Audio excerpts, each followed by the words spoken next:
Labai smagu, kad gavosi ir puikiai važiuoja. Žinok, labai smagiai važiuoja dėl to, kad visa komplektacija, visa kombinacija labai lengva. Pats lopšys yra maždaug 70 kg ir nepaisant to, kad motociklas yra, reiškia, negalingas, jis apie 30 arklio jėgų tik tai turi.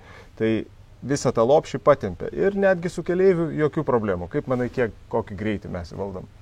Nu, turėtų būti jau koks šimtelis. Šimteliu, kaip daina, galėčiau ir greičiau, esu važiavęs ir greičiau, bet 100 yra jau toks pats maloniausias iš principo greitis. Aišku, dar šiek tiek žemiau, dar maloniau, bet jau paskui, kadangi yra su lopšiu, ar ne, tai gaunasi, kad tas greitis yra maždaug taip, apie 100. Ir jau daugiau gal ir truputėlį būtų nemalonu, nes lietuviški keliai yra, kaip tu žinai, labai lygus ir nauji.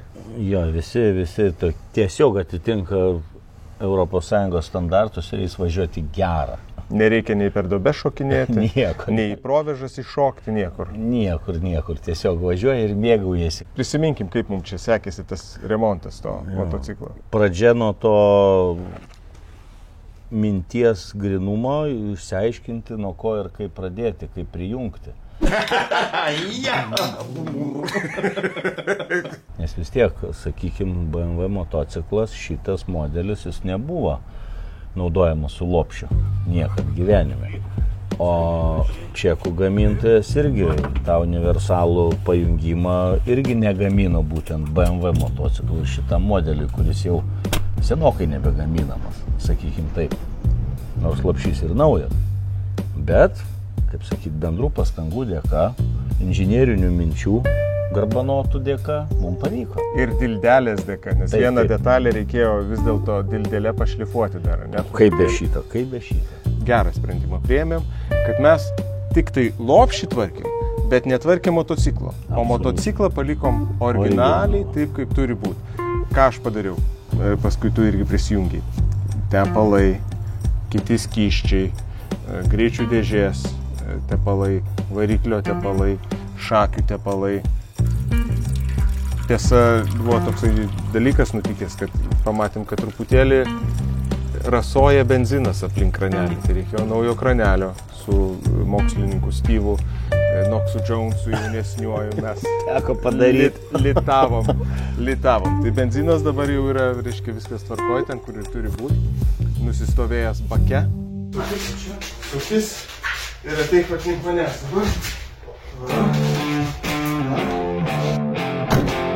Ačiū.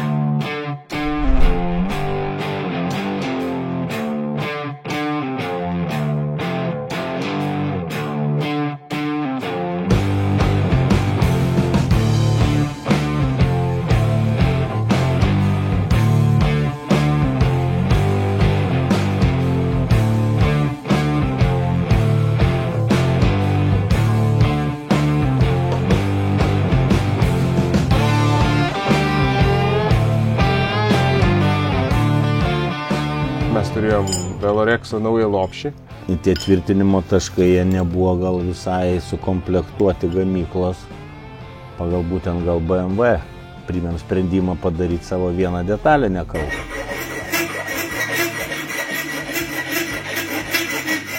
Kuri labai vietoje ir puikiai pavyko.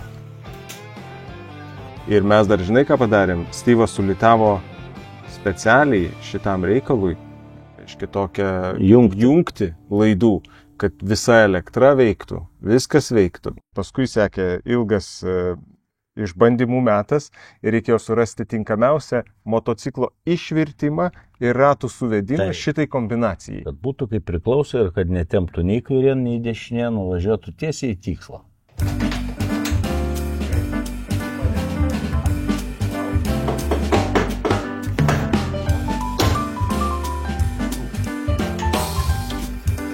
Reikia suvežti, čia nesuveršta, tas nesuspaustas dar. Praktiškai jeigu taip dualaus išgerus laikantis medžio gaunasi 2 procentai pasvirimas. Arba laipsniai. Kaip žiūrėsi. 2 laipsnių pasvirimas motociklo. Taip, pasvirimas. Nuo lopšio pusės. Taip. Ir maždaug 1,5 centimetro. Nuo centimetro iki 1,5.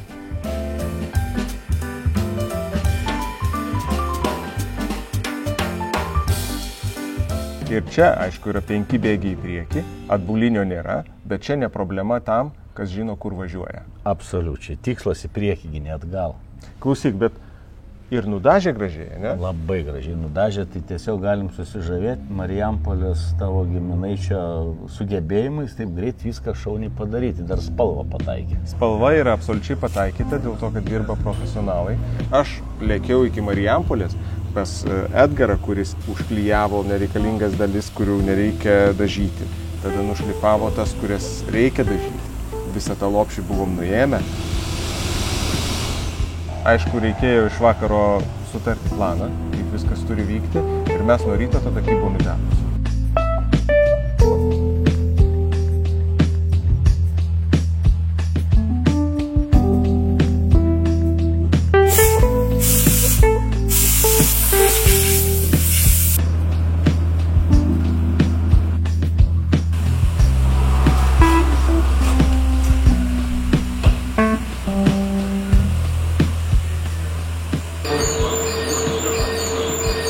Sumaišė dažų, atitaikęs spalvą labai teisingai, tada vieną kartą nudažė vandeniniais dažais.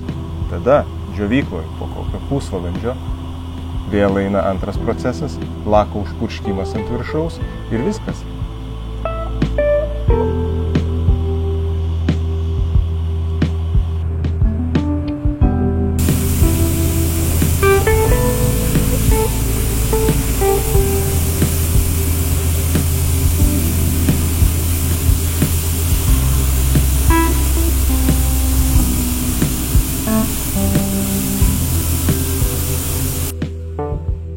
Kas yra įdomiausia, tai kad labai greitai tas procesas vyksta, nors atrodo, kad jis toks labai sudėtingas. Viską iš principo įmanoma padaryti per kokią, 2-3 valandas. Nes jeigu džiovykloj tu palieki, gerą pusvalandį, jau pilnai galėtų su juo važiuoti. Tai taip iš principo ir įvyko. Daiktas padarytas. Mes tik tai atnešėm, padėjom.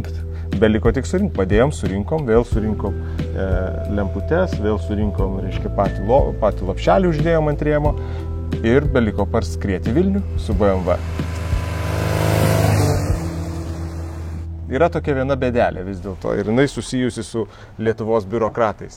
Šitas motociklas vis dar yra L3 kategorijos, nes L4 kategorijos Lietuvoje gauti neįmanoma. Galit paskaityti portale Rūdis niekad nemiega, kaip mums nesisekė iš tikrųjų to dalyko padaryti, nes transporto biurokratų teigimu niekas Lietuvoje nėra tokio dalyko padaręs. Tai yra prijungęs lopšį, kas yra šoninė priekaba prie motociklo. Įsivaizduoji? Mes pirmieji Lietuvoje, jų supratimu. Taip, nes pas juos kreipėmės ir ieškojom, kaip sakyti, smegenų ne ten, kur jie turėtų būti ir jiems tas yra visiškai nesuvokiama, kad atsiranda žmonės, kuriem reikia priekabos prie motociklo. Kad prie mašinos priekaba gali būti ir visi važiuoja, visiems gerai. Niekam nieks nekliūva. O čia tai jau yra tragedija tokia, kad tiesiog net neįmanoma.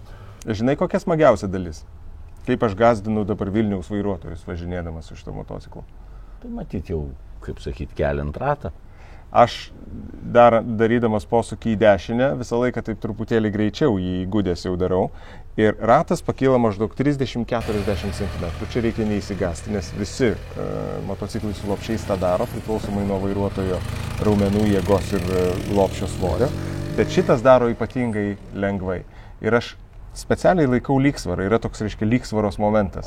Ir aš galiu važiuoti praktiškai pakėlęs tą ratą, keliasdešimt metrų, gal net 100 metrų, ar ne, tiesiai visą laiką. tas vairuotojus, kurie važiuoja iš paskos, visiškai šokiruoja. Aš per veidrodėlį dar specialiai žiūriu, visi išsitraukia telefonus ir fotografuoja, kas čia per beprotis, reiškia, nemoka važiuoti ir to apsivers. Kadangi Lietuvos biurokratam, tai mes pirmieji, tai tiem žmonėm irgi atrodo tas pats, kad čia stebuklas kažkoks. Mes nepamirškę esam pažadėję eglutės važiuoti parsivežti prieš Kalėdas. Nes kitur netelpa, tik į 2 transporto priemonės. Eglutė telpa į kabrioletą ir į motociklą su lopšiu. Aš tau beje turiu kai ką atvežęs lopšyje, buvau užsukęs į parduotuvę. Tai vairuot, žinok, nebegalėsim. Tai supratau, yra obuoliuką užkasti. Nu, mielai. Ačiū. Prašom, ragaukit.